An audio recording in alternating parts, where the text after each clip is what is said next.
Hello students, welcome to Shiny Max 10ஆம் வகுப்பு பயிற்சி 5.1ல செகண்ட் கொஸ்டின் பார்க்கலாம். கீழ்காணும் புள்ளிகள் ஒரே நேர்கோட்டில் அமையுமா என தீர்மானிக்கவும்.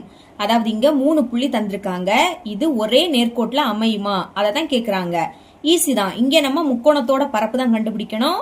நம்மளோட ஆன்சர் 0 வந்துன்னா தந்திருக்கக்கூடிய புள்ளி ஒரே நேர்கோட்டில் அமையும் அப்படின்னு எழுதிக்கலாம். சரிங்களா? ஃபர்ஸ்ட் சப்டிவிஷன் சால்வ் பண்ணலாம். கொஸ்டின் எடுத்து எழுதியாச்சு. இந்த புள்ளிகளை நீங்க கிராஃப்ல குறிக்காண்டாம். எப்போ நீங்க குறிக்கணும்னா கொஸ்டின்ல முக்கோணத்தின் பரப்பு இல்லாட்டா நாற்கரத்தின் பரப்பு அப்படி கேட்டா மட்டும் நீங்க குறிச்சா போதும். சரிங்களா? இங்க கொஸ்டின்ல தந்திருக்கக்கூடிய புள்ளிகள் ஒரே நேர்கோட்டில் அமையுமான்னு கேக்குறாங்க. அப்ப இத நீங்க கிராஃப்ல குறிக்காண்டாம்.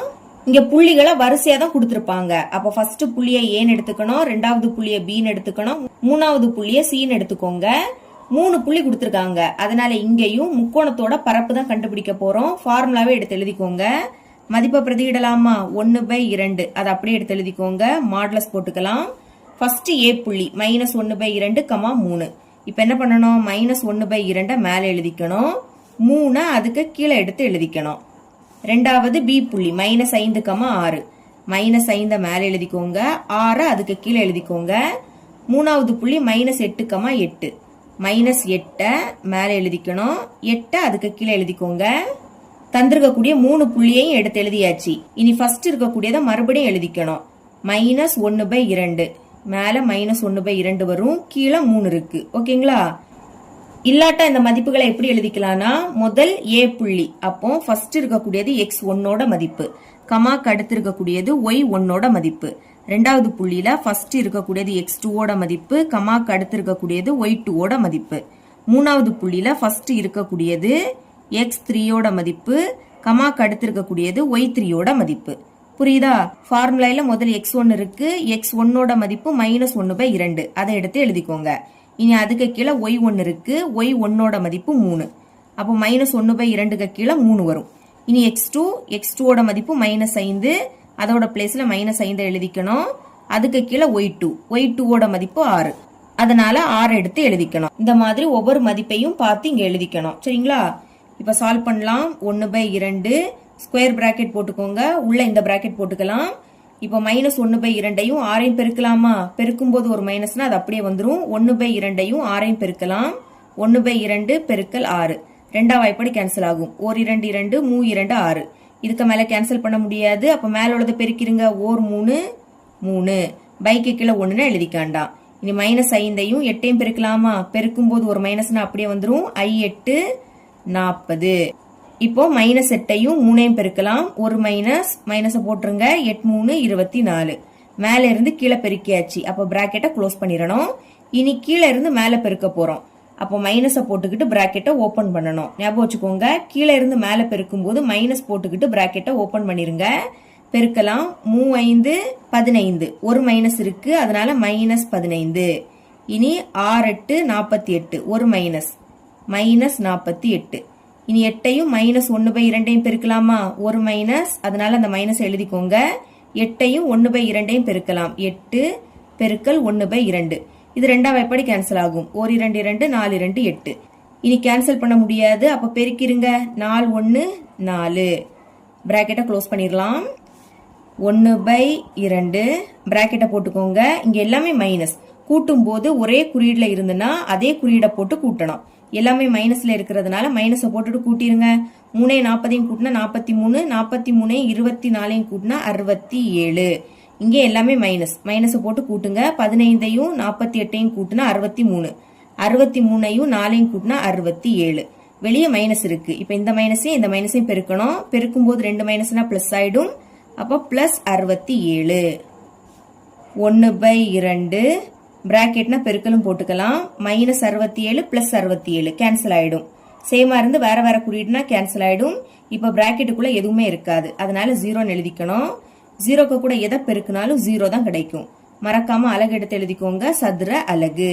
நான் ஃபர்ஸ்ட் என்ன சொன்னேன்? முக்கோணத்தோட பரப்பு 0 வந்துன்னா தந்திருக்கக்கூடிய புள்ளிகள் ஒரே நேர்கோட்டில் அமையும். எழுதிக்கலாம். எனவே தரப்பட்ட புள்ளிகள் ஒரே நேர்கோட்டில் அமையும். இப்படி எழுதிக்கோங்க. செகண்ட் சப்டிவிஷன் பார்க்கலாம். ஃபர்ஸ்ட் புள்ளியை ஏன்னு எடுத்துக்கணும். ரெண்டாவது புள்ளி பி, மூணாவது புள்ளி சி. அடுத்து முக்கோணத்தோட பரப்பு கண்டுபிடிக்கக்கூடிய ஃபார்முலாவே எடுத்து எழுதியாச்சு. இப்ப பிரதியிடலாமா? 1/2 அதை அப்படியே எடுத்து எழுதிக்கோங்க.